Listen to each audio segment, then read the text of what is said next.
Olá, seja muito bem-vindo ao canal Resumo de Odonto. Que bom que você chegou até aqui ao nosso canal. Seja muito bem-vindo. Nós ficamos muito felizes em tê-los aqui conosco.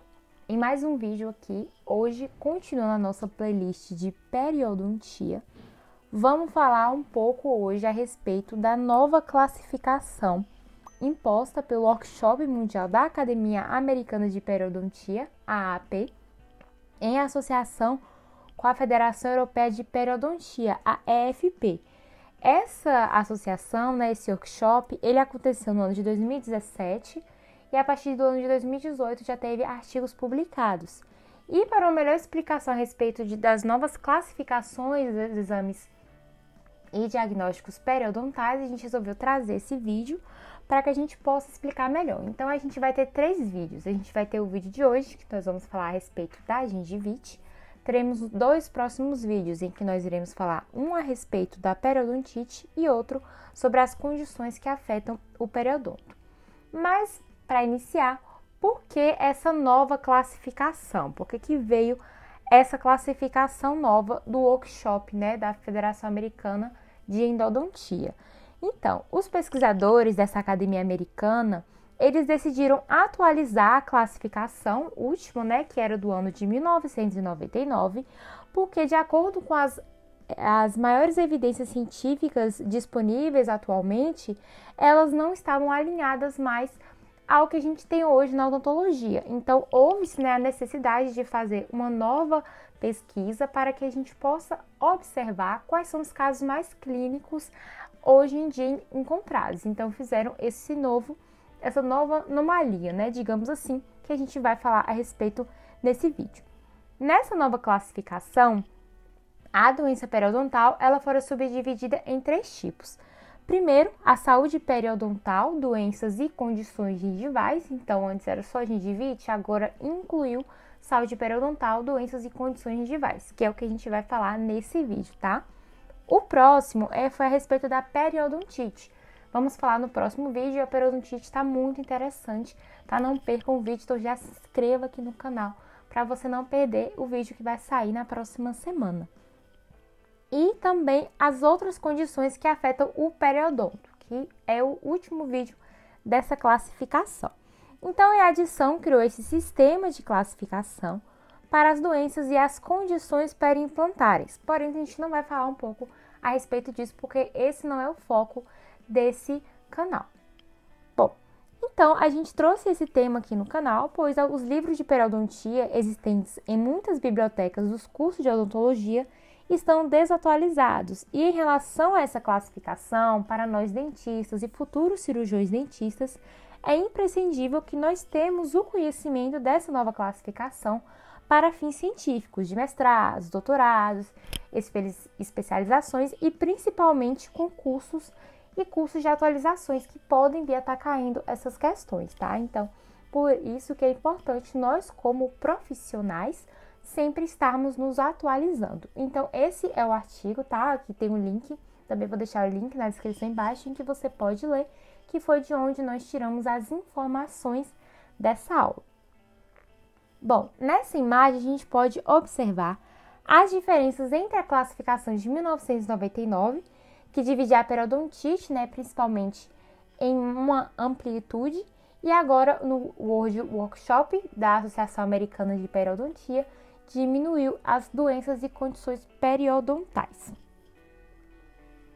E aqui em relação à gengivite, que é o que a gente vai estudar hoje, que está incluída agora no âmbito saúde periodontal e saúde gengival, gengivite, que é induzida e a não induzida pelo biofilme oral.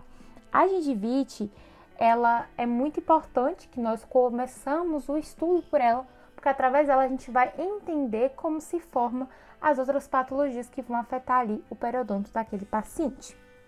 Então, primeiro de tudo, nós vamos falar sobre o primeiro tópico dessa nova classificação, que é saúde gengival. Então, a saúde periodontal e a saúde gengival, elas são definidas de acordo com a presença ou a ausência de perda de inserção clínica, como, por exemplo, saúde clínica em um periodonto íntegro ou saúde clínica em um periodonto reduzido. Então, é muito importante que a gente entenda essas duas palavrinhas, íntegro e reduzido. Primeiro de tudo, a gente precisa entender quando há um periodonto íntegro, a ausência de perda de inserção. Então, é observado clinicamente profundidade de sondagem menor que 3 milímetros, presença de sangramento à sondagem em menos de 10% dos sítios e ausência de perda óssea radiográfica. Quando a gente nota isso no nosso paciente, a gente fala que o diagnóstico é uma saúde clínica em um periodonto íntegro. Já em contrapartida, quando o paciente ele vai apresentar uma periodontite estável, ou seja, pacientes que já tiveram história de periodontite, porém houve uma terapia periodontal e essa teve sucesso, e a inflamação foi eliminada ou reduzida, é dada como uma saúde gengival em um periodonto reduzido. E essa saúde gengival, ela pode ser também em caso de pacientes que não tiveram periodontite, tá? Mas eles apresentam perda de inserção, só que não decorrente da periodontite, como por exemplo, indivíduos que apresentam recessão gengival ou que foram submetidos a alguns tipos de cirurgias, como o aumento de coroa clínica. Então, a gente fala que esse paciente ele tem saúde gengival, mas em um periodonto reduzido, ok? E o outro tipo de gengivite é a gengivite incipiente. Então, essa gengivite, ela é um intermediário para a nossa próxima, que a gente vai estudar, que é a gengivite induzida pelo biofilme oral. Essa gengivite, ela vai estar relacionada a uma gengiva inflamada, leve e localizada. Ela pode ser considerada como uma doença ou uma variação da saúde periodontal. Então, é como se fosse um estágio entre a saúde gengival para a gengivite induzida pelo biofilme, digamos assim. Então, por definição, apenas poucos sítios são afetados por essa inflamação, que é expressa como leve vermelhidão, né? Como a gente pode ver no GIF, um sangramento à sondagem tardio, ao invés de edema e sangramento à sondagem imediato. Então, o sangramento vai ser tardio. Então, você está lá sondando o dente, sondou o dente 18, quando você estiver no 26, ele sangra. Então, você vai ver que não é um sangramento imediato. E caso essa não seja tratada, essa gengivite incipiente pode se tornar uma gengivite mais generalizada, né? Não mais localizada. Então, essa tabela próxima, a gente vai entender como é que funciona a classificação atual das doenças periodontais. Então, como a gente disse, né, anteriormente, existe primeiro a saúde clínica em um periodonto íntegro, que é como se fosse um paciente saudável. Você é aluno de odontologia, que faz sua escovação normal todos os dias, tá belezinha, então você vai ter ali aquela profundidade de sondagem normal, clínica. Ou até mesmo um paciente que apresenta, né, ali um aumento de coroa clínica, porém um periodonto reduzido. Então, a gente vai falar que aquele paciente tem uma saúde clínica gengival. Já em casos em que aquele paciente já começa com inflamação leve, você vê ali que já não tem mais uma saúde gengival, nem um periodonto, né, nem um reduzido, nem um íntegro, então você pode começar a considerar como uma gengivite incipiente e começar a tratar essa gengivite incipiente antes que ela se torne uma gengivite generalizada. A partir de agora, a gente vai falar a respeito da gengivite induzida pelo biofilme oral. Essa gengivite, ela houve algumas diferenças entre essa classificação para a de 1999. Dentre essas modificações, teve a definição da gengivite induzida pelo biofilme, que foi esse biofilme, ele é associado somente aos níveis de um periodonto íntegro e reduzido. Então, agora, só iremos denominar se tiver um periodonto íntegro ou reduzido com uma gengivite induzida. Então, além disso, a gengivite ela pode ser classificada de acordo também com a sua extensão ou localizada ou generalizada e de acordo com a sua extensão em leve, moderada e grave. Porém, não há evidências científicas suficientes para diferenciar essas formas, a leve, a moderada, a grave. Então, não houve um critério clínico objetivo para a definição da severidade, ou seja, é uma ferramenta útil para a gente estar diagnosticando nosso paciente? É muito importante, só que ela não é mais obrigatória. Porém, gente, talvez na sua faculdade isso ainda seja, tá? Então, fique atento a nessa nova classificação, se cair em prova, alguma coisa. Pela literatura não é mais obrigada, mas para a função de diagnóstico, ela é uma ferramenta muito útil, principalmente quando você estiver comunicando ali com o seu paciente. Ó, seu João, o senhor está começando com sua gengiva, está começando a ficar vermelha, tá? O senhor toma cuidado para ela não piorar, não se agravar. Então, tudo isso é muito importante para que a gente possa comunicar com o nosso paciente, tá? Existem alguns fatores que a gengivite induzida, elas não irão considerar mais, em que a classificação de 1999 era aceita, mas que agora são desconsideradas. A primeira é em relação à deficiência do ácido ascórbico.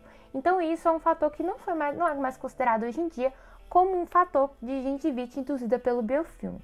O segundo é o ciclo menstrual e o uso de contraceptivos orais, ou seja, esses dois eles são relacionados a mulheres, e isso também não diz que é uma gengivite induzida pelo biofilme. Porém, em uso de medicamentos que têm como riscos colaterais o aumento gengival, esse fator ainda continua e faz parte da classificação, tá? Aqui a gente tem, então, a tabelinha, que foi associada pelo workshop da FFA, em que a gengivite é associada somente a um biofilme dental, como a gente viu anteriormente, e agora a mediada por fatores de risco sistêmicos ou locais. Então, algo primordial no diagnóstico é em relação à severidade. Porém, como a gente disse anteriormente, esse fator não é mais obrigatório na classificação. Então, cabe a você, discente e docente também de odontologia, ter uma comunicação com o seu aluno, professor, sobre como vou avaliar minha gengivite. Eu continuo avaliando ali se aquela gengivite do meu paciente ela é leve, localizada, ela é generalizada, ela é moderada, ela é grave. Então, como é que a gente vai calcular isso a partir de agora nessa nova classificação? Então, o grau ele é calculado se a localizada ela está entre 10 e menos de 30% dos sítios. Então, você vai lá sonda todos os testantes, sonda a face mesial, a vestibular, a distal, também na palatina, você vai sondar ali, são 6 faces, vai juntar o número de faces sangrantes, vai fazer uma regra de 3 e se der entre 10 a 30%, é uma gengivite localizada. Se der maior que 30%, é uma gengivite generalizada. Do mesmo modo ali para a severidade dos sítios. Menor que 10% dos sítios, você vai calcular lá quanto sítio sangrou no seu paciente e vai dar o grau, ok? A gengivite, ela é induzida pelo biofilme, tanto mediada por fatores de risco sistêmicos ou locais. Então, existem, como a gente viu nos slides anteriores, alguns fatores que foram desconsiderados dessa classificação.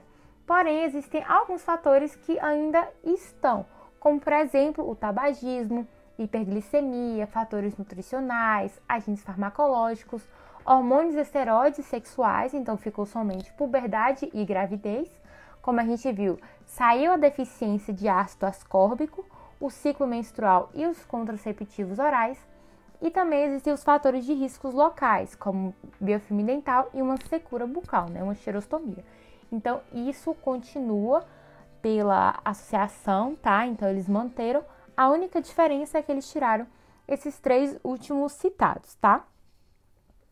Além disso, o aumento gengival influenciado por medicamentos, como antiepilépticos, bloqueadores de canais de cálcio, imunossupressores. Então, isso ainda está na associação e medicamentos que são associados, sim, à extensão e à severidade. Então, isso você vai avaliar no seu paciente, caso o seu professor ele solicite ali naquele momento do atendimento. Agora a gente vai falar a respeito das doenças gengivais que não são induzidas pelo biofilme oral, ou seja, gengivite não induzida por biofilme. Então, a principal diferença com relação à classificação de 99 e a de 2017/2018 foi a criação de uma classificação mais abrangente. Então, essa classificação adicionou doenças e condições que não foram incluídas na anterior. Então, a partir de agora, existem mais doenças, como, por exemplo, a vírus Coxsackie, que é uma doença mão-pé-boca, muito comum em crianças, a molusco contagioso e o papiloma humano. Então, são doenças que antes não tinham e adicionaram ainda mais. Então, a gente não vai abordar especificamente sobre essas doenças, sobre esse tipo de infecções, mas segue as tabelas, se vocês quiserem tirar um print, tá, para estar estudando, ou então dê uma olhada no artigo, que eu vou deixar o link também na descrição. Aqui, a gente também tem outra parte da tabela, também adicionada, né, em relação às condições inflamatórias imunes. Adicionaram, além de alergia de contato, a gengivite plasmocitária e o eritema multiforme, e também adicionaram as lesões inflamatórias granulomatosas, né, que são granulomatosas orofaciais. Segue a tabela para vocês darem uma olhada, tira o print. Próxima, as doenças endócrinas, nutricionais e metabólicas. Adicionaram em lesões traumáticas a ceratose friccional, a ulceração gengival induzida pela escovação e queimaduras químicas tóxicas. Em relação à pigmentação gengival, continuou a mesma. Então, revisando aqui o nosso vídeo, a gente tem a gengivite como saúde gengival em um periodonto íntegro ou reduzido. Lembrando, quando se trata de um periodonto íntegro, é um paciente que apresenta uma periodontite com grade de inserção clínica comum. Então, a gente vai falar que aquele paciente tem uma saúde gengival em um periodonto íntegro, né? Se não sangrou, se tem uma inserção menor que 3 milímetros, ou até mesmo uma saúde gengival em periodonto reduzido, como, por exemplo, pacientes que tiveram aumento de coroa clínica, mas, clinicamente, o seu periodonto ali está saudável.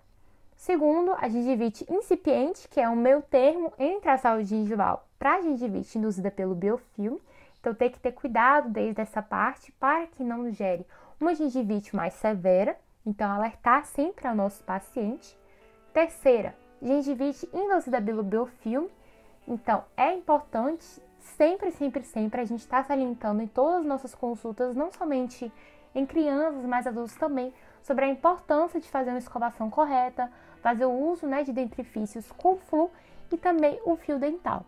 E a gengivite não induzida pelo biofilme. Então, se você diagnosticou aquele seu paciente e durante a anamnese ele afirmou ter algum tipo de doença por infecção viral, fúngica, até mesmo bacteriana, você também começa a prestar atenção em alguns sinais, também, né, fazer ali, pede alguns exames se for necessário para observar e diagnosticar se essa gengivite não é induzida pelo biofilme. Bom, gente, tá? Essa foi a nossa aula. Eu espero muito que vocês tenham entendido. Se não entenderem, deixem nos comentários a sua dúvida ou mande pra gente através do nosso Instagram, canal Resumo de Odonto. Não perca o próximo vídeo que vai sair semana que vem, tá? A respeito da periodontite. Vídeo importantíssimo, compartilhe lá no grupo da sua sala, para que todo mundo esteja sabendo agora dessa nova classificação. E vai cair em concurso, viu? Concurseiros, preparem-se. Então é isso, já inscreva-se e ative o sininho para não perder nenhum vídeo. Valeu!